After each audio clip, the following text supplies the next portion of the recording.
ప్రేమ, నమ్మకం గల ప్రియమైన యేసునామంలో శుభములు పలుకుతూ నేటి బంగారు ప్రక ధ్యానంలో కొన్ని జీవిత సత్యాలు, ఆత్మ సత్యాలను తెలుపుకుంటూ మరి లెంట్ సమయంలో శ్రమల అనుభవం విశ్వాసికి ఎంత అవసరమో అది ధ్యానం చేయుట ఆ లెంట్ సమయంలో ఆ విశ్వాసికి అవసరమని గుర్తించుకునే తలంపులు మీతో కొన్ని పంచుకుంటాను.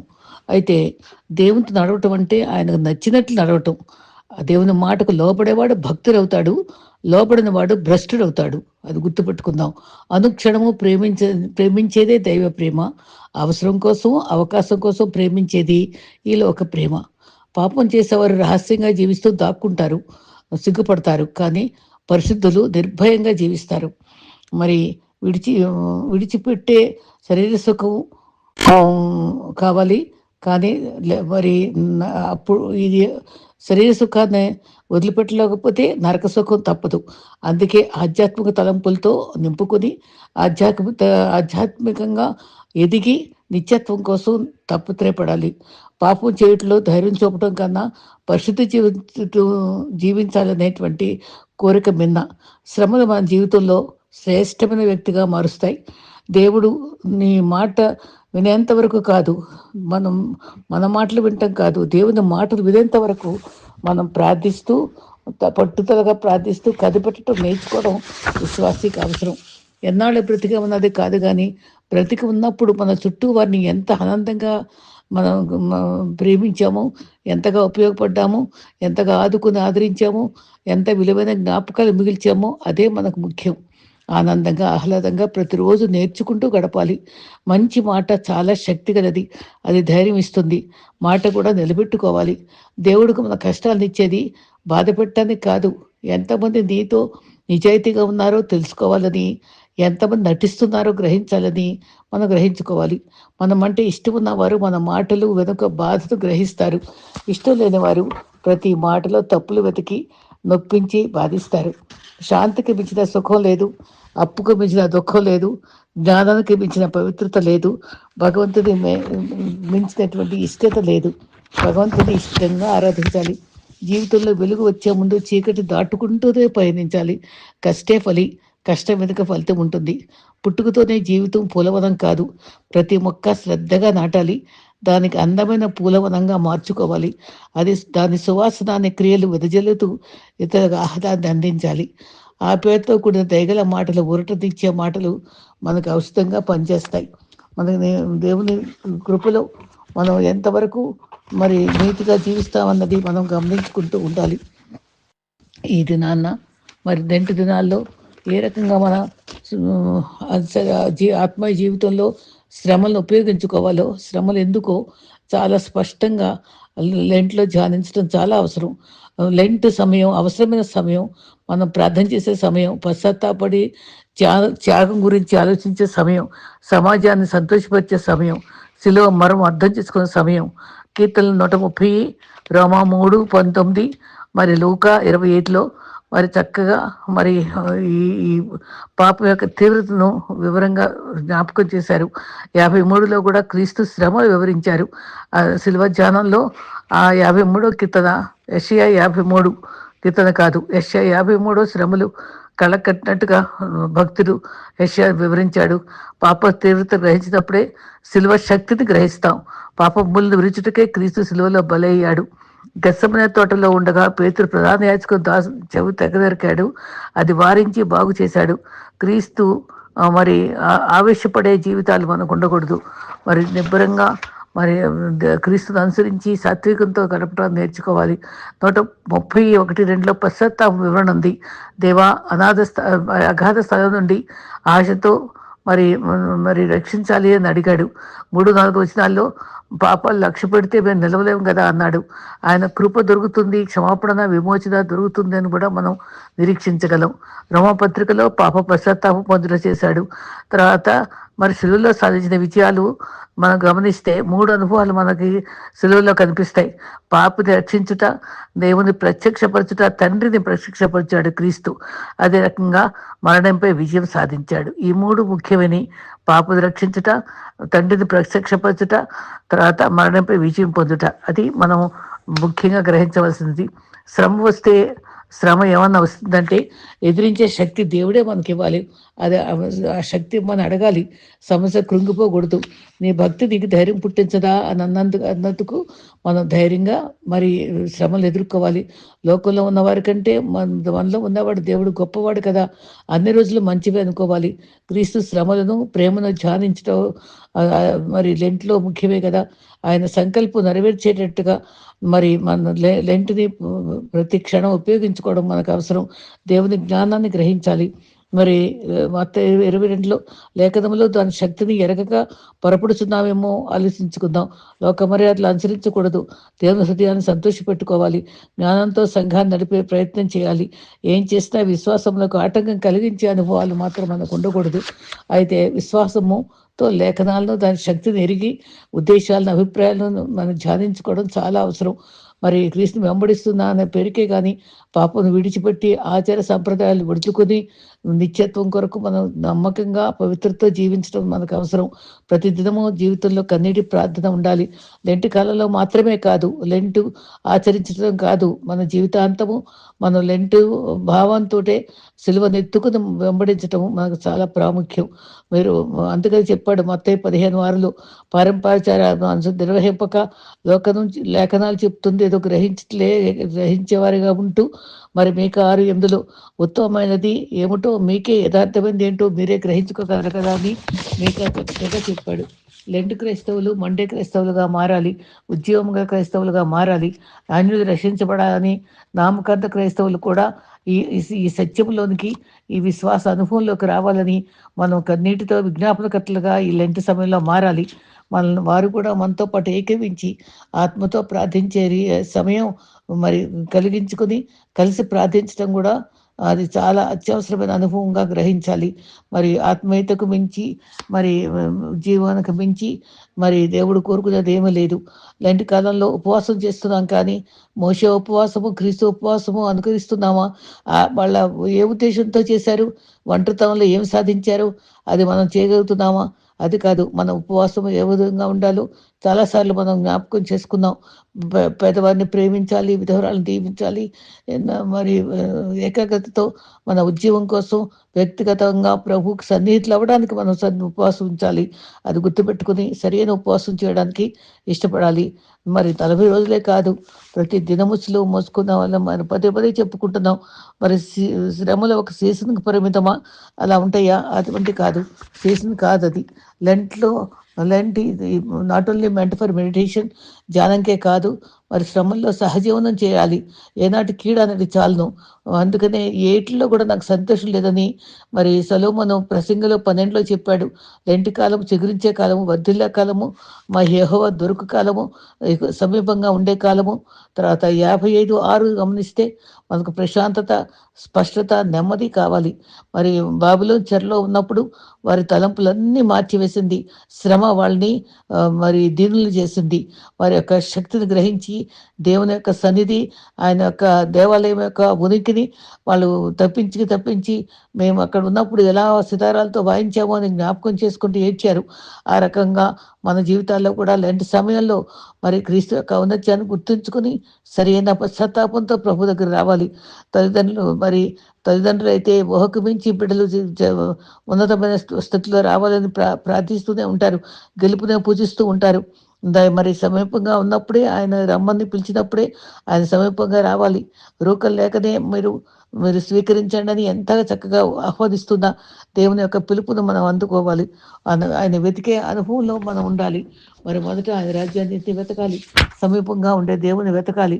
మరి ఆయన దాచినటువంటి ఆ అద్భుతమైనటువంటి దీవెనలు అందుకోవడానికి ఆయన చెవియొగ్గి మన వాక్యాన్ని విని ధ్యానించి గుండెల్లో పెట్టుకోవాలి. శ్రమలు బోరు కొట్టకూడదు.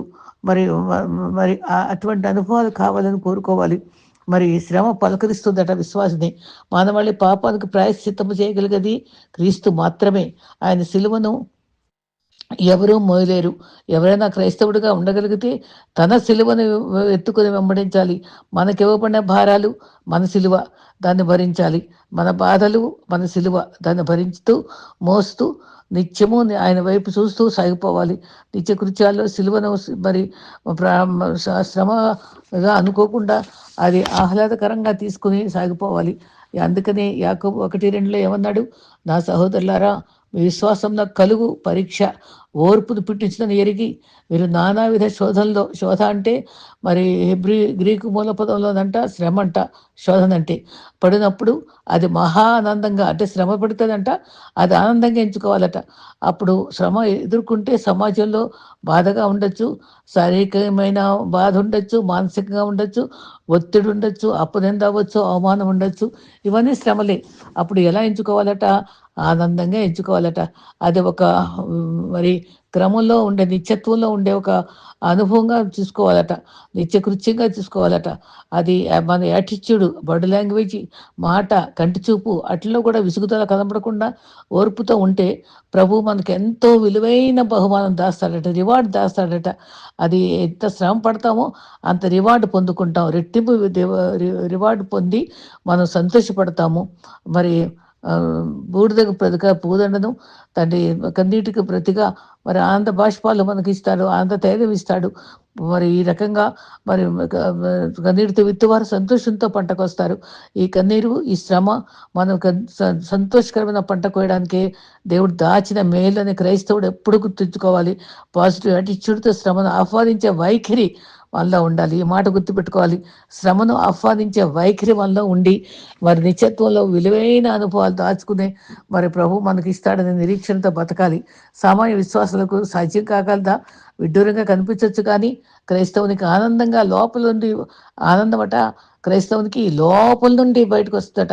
నిజంగా ఎవరు మనసు ఆనుకుంటుందో పూర్ణ శాంతి గుండెలో నుంచి. అందుకనండి విశ్వాసి, నేను ఎప్పుడు ఈ పాటే గుర్తుపెట్టుకుంటాను. సంతోషం పొంగింది, సంతోషం పొంగుచున్నది, యేసు నన్ను రక్షించిన నాటి నుండి నేటి వరకు సంతోషం పొంగుచున్నది. నిజంగా మరి చక్కటి చక్కటి పాటలు ఉంటాయండి. ఈ సంతోషము నీకు కావాలేనా, ఈ సంతోషము నీకు కావాలేనా, ఈ సంతోషము నీకు కావాలేనా, నేడే యేసు నొద్దాకురము, సంతోషమే సమాధానమే, సంతోషమే సమాధానమే, సంతోషమే సమాధానమే, యేసు నన్ను ముట్టినందున. ప్రభు మనం తాగితే అది రక్షణానందం అనుగ్రహిస్తే ఆ ఆనందం అండి మన గుండెల్లో నుంచి అది ఎప్పటికి పోదండి. ఆ గుండెలో తేలియాడుతుంది, కృపలో తేలియాడే అనుభవం మనకి. ఎన్ని కష్టాల మధ్య ఆ ఆనందం దేవుడు మనం దాచి ఉంచుతాడండి. మనం దాగినటువంటి ఆనందం దాన్ని కాపాడుకుంటూ ఉండాలి మనం. అయితే యెరూషలేముకి వెళ్ళి అనేక అద్భుతాలు అక్కడ కానాను విందు అయిన తర్వాత చేశాడు. అక్కడ 2:24లో అప్పుడు ప్రజలు నమ్మలేదటండి. ఆయన హృదయాలు ఎరిగినవాడు కనుక, మన హృదయ రహస్యాలు నిట్టూర్పులు ఎరిగినవాడు, మన మూలుగులు వినేవాడు. ఆయన వైపు తిరిగి ఆయన వెంబడిస్తే, ఆయనలో జీవిస్తే, ఆయన మనలోకి వస్తే పరిశుద్ధాత్మ మనలో నిలిచి ఉంటుందండి. ఆనందం కాపాడుకుంటాం. ఆ లోపల మనకు ఉన్నటువంటి శాంతిని ఎవ్వరు తీసేలేరండి. అది నా శాంతి అన్నాడు దేవుడు. నా సంతోషము, నా శాంతి, అది మనం దేవుని బిడ్డలుగా అనుభవించాలండి. అది అప్పుడు శ్రమలు మనకు తేలిగ్గా ఉంటాయి. శ్రమ పడిన తర్వాత ఈ విశ్వాసి శ్రమలు పడ్డాక, మానవుడు శ్రమలు పొందక దైవమానుడు ఎట్లా కాగలడు? మానవులు శ్రమలు పొందితేనే దైవమానులు అవుతారండి. అప్పుడు దేవుడు మనకి ఎంతో విలువైనటువంటి బళ నమ్మకం మంచి దాసురాల. నిజంగా నేను ప్రకటనలో కూడా 7:14 వచ్చారా, ఎవరు వీళ్ళంటే తెల్ల వస్త్రాలు వేసుకున్న వాళ్ళు, వీళ్ళు మహాశ్రమల నుండి వచ్చిన వారు, గొర్రెపిల్ల రక్తంలో బట్టలు ఉతుక్కున్న వారు అని చెప్పి అక్కడ ప్రత్యేకంగా గుర్తుపెట్టిస్తారండి. అందుకని మనం ఇక్కడ శ్రమ పడితే దేవుడు మనల్ని గుర్తుంచుకుని అందరి ఎదుట మన శ్రమను గుర్తుపెట్టి ఆయన మనల్ని అభినయించి ఉన్నతమైన స్థానంలో మనం నుంచోబెడతాడని నిరీక్షణతో ఉందాం. శ్రమలు సహిద్దాం. ఆయన విధేయతగా ఉందాం. ఆయనతో మనలో నిలిచి ఉంటే, మరి పిలుపు ఒకసారి నా తండ్రి చూపించమని అడిగితే నన్ను చూస్తే తండ్రి చూసినట్టే అన్నాడు. నిజంగా తండ్రి, కుమార, పరిశుద్ధాత్మ త్రిత్వం యొక్క విలువ ఎంతో గొప్పదండి.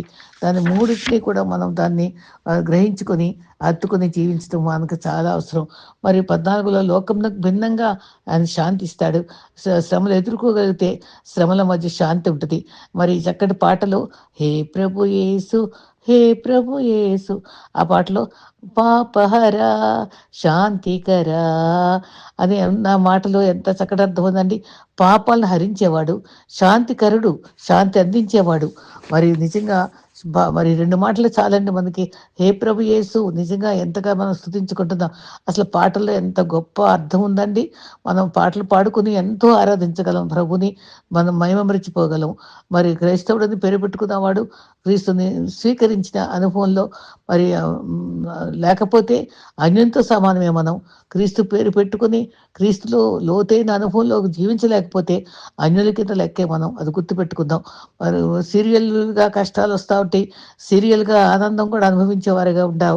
అందువల్ల శ్రమలు తట్టుకొని నిలబడాలి. సంతోషంగా శ్రమలు ఎదుర్కోవాలి. అసాధారణ శక్తి మనలో దేవుడు డెవలప్ చేస్తాడండి. ఆ విస్ఫోట శక్తితో మన సైతాన్ని వెళ్ళగొలికే శక్తి గలవారం అవుతాము. పాములను ఎత్తి పడతామని మరి ఎన్నిసార్లు మార్కు 16 అధ్యాయంలో కూడా చివరి భాగాల్లో ఉంటది. మీరు నాకంటే గొప్ప కార్యాలు చేస్తారని ప్రభువు చెప్పాడు. మరి ఇప్పటికి కూడానండి పామరులు, చదువు రాని వాళ్ళు కూడా ఎంత భక్తిపరులుగా వాక్యం చెప్పేవారుగా ఉంటున్నారు. మరి ప్రవచనం చెప్పేవారుగా ఉంటున్నారు. స్వస్థపరిచేవారుగా ఉంటున్నారు. ఎవరికి ఎట్లా వచ్చింది ఆ శక్తి? ప్రభువులో జీవించబట్టే సామాన్యులే. కానీ మనల్ని కూడా రకంగా ఉండదలుచుకుంటున్నాడు ప్రభు. మనం సరి చేసుకునే లెంట్ సమయంలో ఆత్మశక్తిని, అభిషేకాన్ని పొందుదాం. కనిపెడదాం. కనిపెట్టి శక్తివంతులం అవుదాం. మరి అటువంటి అనుభవం కోసమే మనం లెంట్ సమయాన్ని మనం ఉపయోగించుకుందాం. అయితే దానియేలు, షద్రకు, మేషాకు, అబేద్నెగో వాళ్ళందరూ కూడా సంతోషంగా శ్రమ ఎదుర్కొన్నారు. సింహాల మధ్య ధైర్యంగా నిలబడ్డాడు దానియేలు. ఏ దిగులు చెందలేదు. ఎబ్రి మంటలు ఆనందంగా నడిచారు. 4వ వ్యక్తిగా క్రీస్తు వాళ్ళ మధ్య నడిచాడు. మరి శ్రమల కళ్ళద్దాల్లో మనం చూస్తూ క్రీస్తు కళ్ళద్దాలతో శ్రమను చూడటం నేర్చుకోవాలటండి. ఎంత మంచి మాట. క్రీస్తు కళ్ళద్దాలతో శ్రమను చూడాలటండి. అప్పుడు మనం శ్రమల కళ్ళద్దాలతో మనం ధైర్యంగా ఎదుర్కొంటామట. అదే సువార్తగా గుర్తిస్తాం. లోకం అందరూ మనం శ్రమ పట్టు చూస్తూ ఆహా ఇది శ్రమలు వచ్చినా ఎంత నిబ్రంగా ఉంది. ఈ నిజంగా వాళ్ళలో ఉండే దేవుడు ఎంత గొప్ప, ఎంత గొప్పవాడు, ఎంత చక్కని ధైర్యం ఇచ్చాడని ఇతరులు కూడా ఆశ్చర్యపడే రీతిగా అదే మనం నోటితో చెప్పక్కర్లేదు. అదే సువార్తగా మిగిలిపోతాం. With Christ with Christ in the vessel we can smile at the storm, smile at the storm, smile at the storm. With Christ in the vessel we can smile at the storm. Glory be to God అని చెప్తూ మరి దేవుడు మనకి ఆ పడవలో ఓడలో ఉంటే మరి భీకర తుఫానులు కదిలి వచ్చిన యేసు మాట తోడ అవి నిమ్మళించును. ఆయన మనం వజుల్లో ఉంటే వి స్మైల్ ఎట్ ద స్ట్రామ్. తుఫాన్ చూసి మనం నవ్వుతామంటండి. అటువంటి నిబ్రత విశ్వాసికి దేవుడు మనకి ఇస్తాడటండి. ఒక క్రైస్తవుడు సమస్యలపై మరి విజయం ఇస్తూ క్రీస్తు బిడ్డగా నడవగలడని మనం ధైర్యంగా చెప్పుకోవాలి. అలా జీవించి చూపించాలి. ఆశీర్వాదము దాగి ఉందని మనం నమ్ముకుందాం. ఆ గొప్పతనాన్ని దేవుడు దాచి ఉంచుతాడు.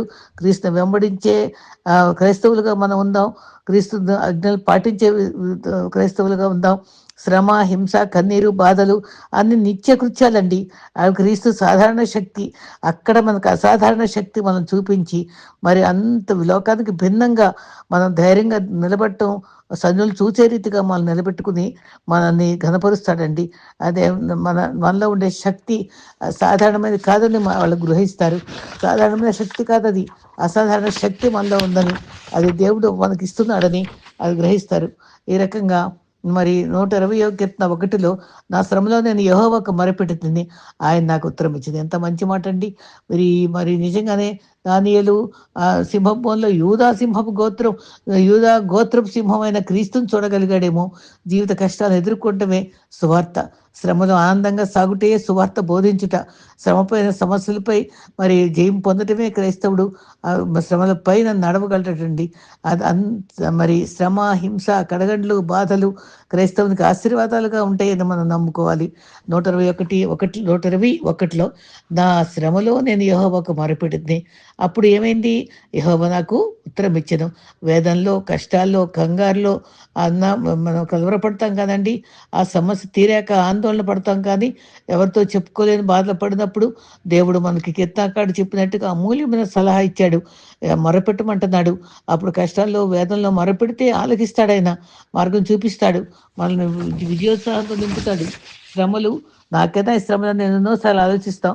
సమస్యలు వెంటాడుతున్న వ్యక్తి ఎప్పుడు ప్రశ్నిస్తూనే ఉంటాడు. దేవుడు ఎందుకు అనుమతించాడు అనుకుంటాడు. కానీ ప్రభు మనకు స్పష్టమైన జవాబు ఇచ్చి ధైర్యపరుస్తాడని నమ్మాలి. అందుకనే ఈ చక్కటి వాక్యం ఉందండి. 66 కీర్తన 12. మేము నిప్పుల్లోనూ నీళ్ళలో పడ్డాం. ఆయనను సమృద్ధి గల చోటికి ఆయన నడిపించాడు. ఎంత మంచి మాటండి. ఇన్ని బాధలున్నా మనల్ని ఎటువంటి స్థలంలోకి నడిపిస్తాడండి? సమృద్ధి గల చోటికి నడిపిస్తున్నాడు. మరంట శత్రువులు మా నెత్తి మీద కూర్చున్నారని చెప్పాడు 66 వచనంలో. ఆయన చక్కగా నడిపిస్తాడు.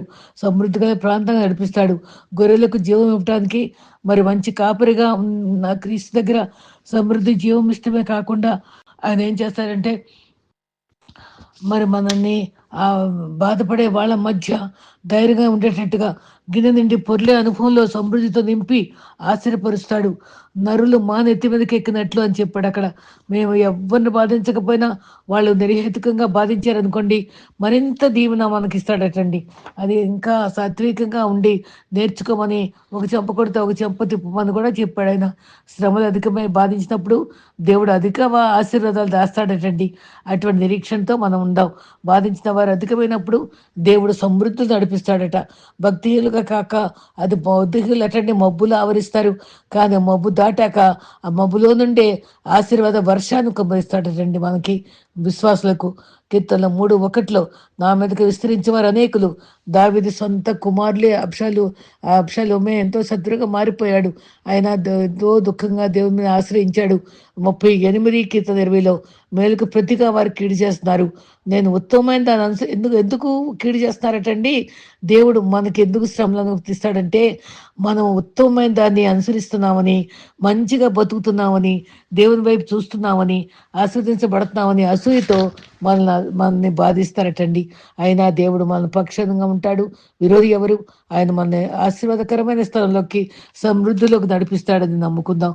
తామకార్థంగా వదిలిపోయి మంచి విశ్వాసులతో స్నేహం చేస్తూ మరి మరి మంచి విశ్వాసుల స్నేహంతో మనం అలా ఉంటూ కూడా బతుకుతుంటే సహించలేక శత్రువులు అయిపోతారండి.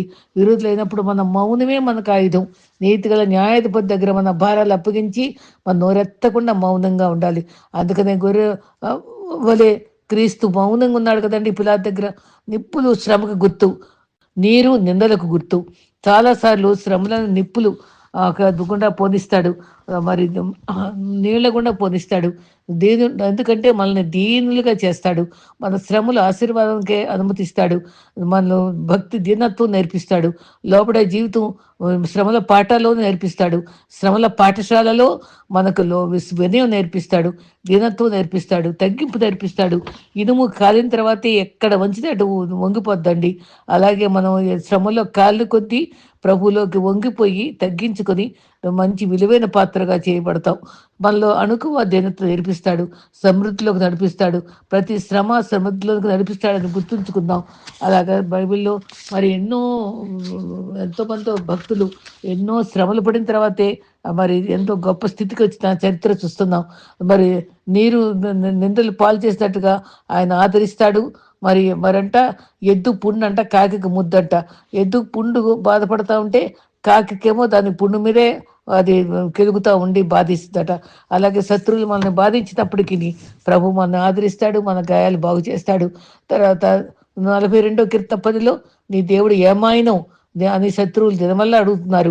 వారు దూషణ చేస్తున్నారు, ఎముకలను విరుస్తున్నారని చెప్తూ అవమానాలు, నిందలు, అవహేళనలు తూకం వేసి ప్రతి దానికి రెట్టింపు కనిపిస్తాడండి. తూకం వేస్తాడంటండి ఆయన.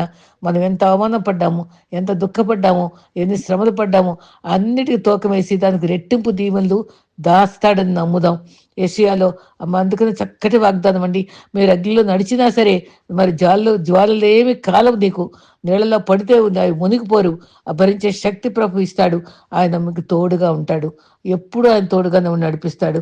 నీ ప్రక్క నుండి కాపాడుతాడు, అభయమిస్తాడు. నేను నీ తోడుగా ఉన్నాను, నా దక్షిణ హస్తం నేను ఆదుకుంటుంది, నువ్వు భయపడకు అని యెషయా 41:8 నుంచి 10 వరకు ఎంత చక్కటి అభయం ఇచ్చాడు. తర్వాత మరి మారా అనుభవాల నుంచి మాధుర్యం దాచిపెడతాడు. అరణ్యంలో నుంచి దాటించి పాలుతేల దేశాన్ని ఇస్తాడు. కాబట్టి మన జీవితాన్ని ఈ రకంగా మరి మారుస్తాడు కనుక లెంటి సమయంలో శ్రమానుభవాలను ధ్యానం చేద్దాం. శ్రమల్లో దేవుడు దీవెనను మనం మన్నం చేసుకుంటూ నిరీక్షణతో ఉండటానికి మరి లెంటి తినములే కాదు 365 రోజులు కూడా మన సిలువను మోసుకుంటూ ఆయన నిత్యత్వంలోకి ధైర్యంగా సాగిపోదాం. శ్రమలు ఎదుర్కొందాం, ఆయన శక్తితో భరిద్దాం. క్రీస్తు కొరకు నిందలు భరిస్తూ మన మరి క్రీస్తు కొరకు మరి సాక్ష్యమిస్తూ మరి మంచి విశ్వాసులుగా యేసు క్రీస్తుని మంచి శిష్యులముగా విశ్వాసముతో సాగిదము. మనమందరమును ఆయన సేవకై ఏకమై సదా చేసేదము. మన యేసు ప్రభువు శీఘ్రముగా వచ్చును. అతి వేగముగా సేవ చేతము. యేసు క్రీస్తుని మంచి శిష్యులముగా విశ్వాసంగా సాగిపోదాం. అట్టి కృప